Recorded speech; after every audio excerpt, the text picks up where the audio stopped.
네, 안녕하십니까. 광주 전남권 뉴스입니다. 목포에 있는 신안교육지원청을 신안으로 옮기는 일이 지지부진합니다. 전남교육청이 진입도로가 없다며 공사를 중단했는데 목포 신안 통합을 고려한 정치적 결정 아니냐는 지적이 나오고 있습니다. 김정대 기자입니다.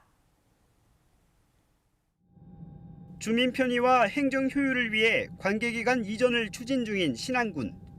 지난해 신안소방서에 이어 다음 달 신안경찰서 개설을 앞두고 있습니다. 이제 남은 건 목포에 있는 신안교육지원청을 옮겨오는 일입니다. 우리 신안군이 또 교육 당국이 분군되어 온 지가 지금 54년 됐습니다. 그런데 아직까지 이제 목포에 구심점이 있어가지고 주민들의 편의와 주민들에게 골고루 교육 혜택을 제공하기 위해서 이에 2년 전 전남교육청과 협약을 맺고 6억 원을 들여 12,000여 제곱미터 부지도 마련했습니다. 당초 계획한 이전 완료 시점은 오는 2024년. 하지만 전남교육청은 올해 1월 돌연 설계 용역을 중단했습니다. 신안교육지원청이 옮겨올 예정 부지입니다. 원래 계획대로면 지금쯤 공사가 시작돼야 하는데 자풀만 무성합니다. 전남교육청이 밝힌 중단 사유는 청사 부지를 지나는 진입도로가 없다는 것. 이에 신안군이 공사를 위한 진출입로를 설치하겠다고 설득하고 있지만 진전은 없는 상황입니다. 최근에는 전남도의회에서 전남교육청의 돌변이 교육감 교체와 목포 신안 통합 등 정치적 사안 때문이 아니냐는 의문까지 제기됐습니다. 지방정치가 지방교육에 개입해서는 안 되는 겁니다. 전라남도 교육청에서 목포 신안 통합과 무슨 상관이 있습니까? 지적이 일자 전남교육청은 목포 신안 통합 논의도 검토 대상에 포함된 것은 맞다면서 내부 논의를 통해 신안교육지청 청사 이전은 신안군과 협약대로 재개하기로 결정했다고 밝혔습니다. 다만 큰 틀에서 청사 이전을 재개한 것일 뿐 진입도로 문제 해결이 선행돼야 한다고 덧붙여 신안교육지청 이전은 또다시 장담하기 어렵게 됐습니다. KBS 뉴스 김정대입니다. 광양보건대와 나주고구려대가 국가장학금과 학자금 대출 관련한 내년도 정부 재정 지원을 받지 못합니다. 교육부와 한국교육개발원은 대학 구조개혁위원회 심의를 거쳐 2024학년도 재정지원 제한대학으로 광양보건대와 고구려대 등을 확정했습니다. 이에 따라 이들 대학은 내년 국가장학금 1, 2 유형과 일반 상환, 취업 후 상환 학자금 대출이 모두 제한됩니다.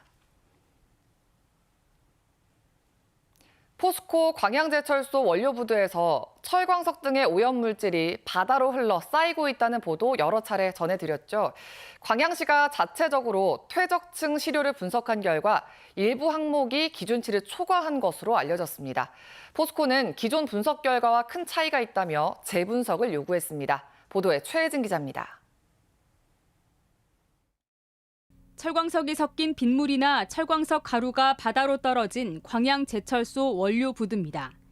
광양시가 지난 3월 5번째 부두 안쪽에서 채취한 퇴적물 시료를 분석한 결과 일부 중금속 항목이 기준치를 초과한 것으로 나왔습니다. 특히 아연이 주의 기준의 3배에 달하고 관리 기준도 넘어선 것으로 전해졌습니다. 같은 시기 분석에 나선 여수지방해양수산청은 시료를 채취하지 않은 지점입니다. 당시 해수청이 분석한 부두 바깥쪽의 퇴적물에서는 중금속이 기준치 이하로 나왔습니다. 해수청은 광양시 결과를 토대로 포스코에 조치 계획을 요구했습니다. 그러나 포스코는 절차적인 문제가 있고 수치도 너무 높게 나와서 결과를 받아들일 수 없다며 재분석을 요구했습니다. 절차상의 문제를 공동으로 시료 채취를 해서 보다 더 정확한 조사 결과를 내려고 하고 있습니다. 해수청과 광양시, 포스코는 합동으로 기준치가 높게 나온 지점을 포함해 7곳의 시료를 제출했습니다. 같은 시료를 가지고 한 번 더 재검토를 해보고 거기에 초과를 하고 하면 법적으로 조치를 할 거고요. 근데 이제 초과를 하지 않는다고 가정하게 되면은 개선 권고를 할 예정입니다. 이번 분석 결과는 이르면 다음 달 초에 나올 것으로 예상됩니다. KBS 뉴스 최진입니다. 네, 앞서 보신 것처럼 관계기관이 합동 시료 채취에 나선 건 광양시가 맡긴 검사 결과가 기준치를 초과했기 때문입니다. 광양시는 포스코가 검사 결과를 비공개 요청해 왔다며 정확한 검사 결과를 공개하지 않고 있는데요. 포스코의 눈치를 보는 것 아니냐는 지적도 나옵니다. 이어서 이성각 기자입니다. 포스코 원료부두의 해양 오염이 우려된다는 KBS 보도 이후 광양시는 실태를 파악하거나 점검할 권한이 없다며 미온적인 태도를 보였습니다. 관리권까지 다 넘어가다 보니 이게 이제 지자체에서 점검하고 관리하고 지도 단속하는 데 한계가 있긴 합니다. 며칠 지나 광양시는 한국화학융합연구원의 원료부두 해역의 수질과 퇴적층에 대한 조사를 의뢰했고 지난달 결과를 받았습니다. KBS는 조사 결과에 대한 정보 공개를 요구했지만 광양시는 통보기한 2주를 꽉 채운 뒤 정보 공개 여부를 심의해서 결정하겠다며 공개 여부 통보를 미뤘습니다.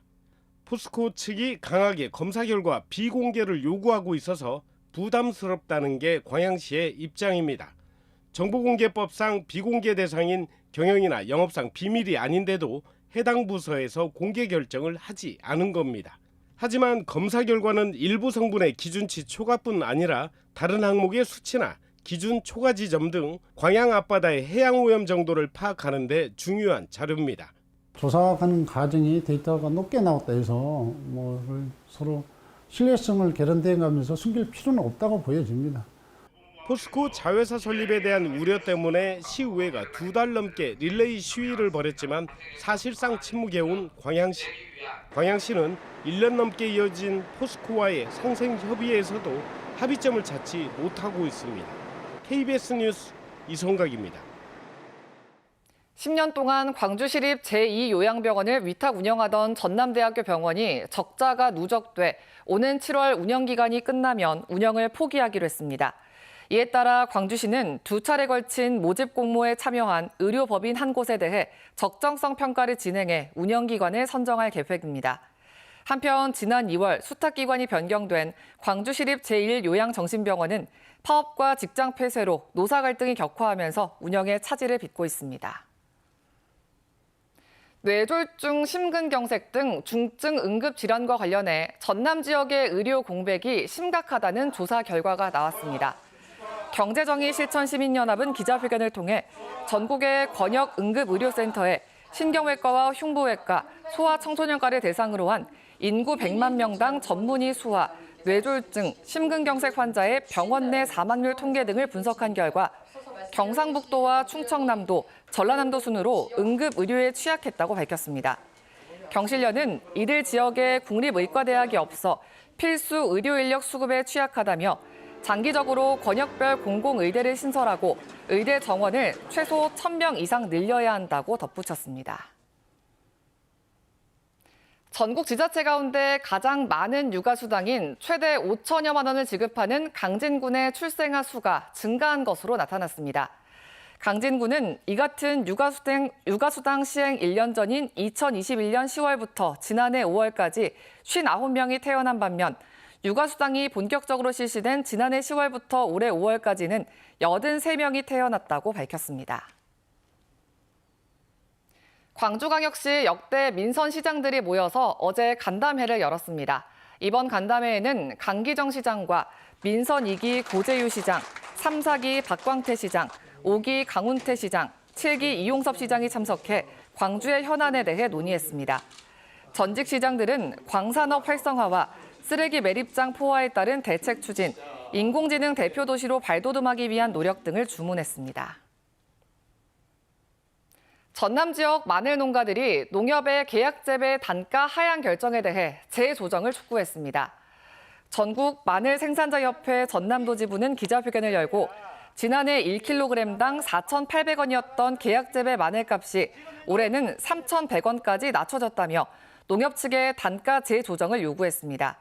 단체는 가뭄과 이상기온 등으로 마늘 생육에 지장이 있고 높은 인건비와 인력난으로 삼중고를 겪고 있다며 단가 조정과 정부의 대책 마련이 필요하다고 강조했습니다.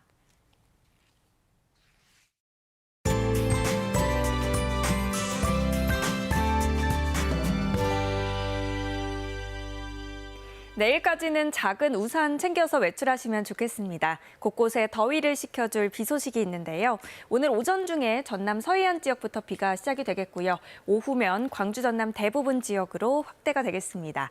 비는 내일 오후까지 오락가락 이어지겠습니다. 내일까지 예상되는 비의 양은 10에서 60mm고요. 천둥, 번개가 동반될 수도 있어서 안전사고에 각별히 유의하셔야겠습니다. 비가 내리면서 폭염은 누그러지겠습니다. 어제는 한낮 기온이 34도까지 치솟으며 올해 들어 가장 더웠는데요. 오늘은 30도로 어제보다 4도가량 낮겠습니다. 자세한 기온 지역별로 살펴보겠습니다. 아침 기온 어제보다 1에서 4도가량 높고요. 한낮 기온은 장성과 영광 29도로 평년 기온과 비슷하겠습니다. 여수의 낮 최고 기온 26도, 순천 28도로 어제보다 1에서 6도가량 낮겠습니다. 목포의 한낮 기온 26도, 강진 27도, 완도 25도까지 오르겠습니다. 신안을 비롯한 도서 지역은 23도에서 28도가 예상됩니다. 바다의 물결은 먼바다를 중심으로 최고 2.5m에서 3m로 다소 높겠습니다. 내일은 오늘보다도 낮 기온이 더 내려가면서 비교적 선선하겠습니다. 날씨였습니다. 6월 20일 뉴스광장 마칩니다. 시청해주신 여러분 고맙습니다.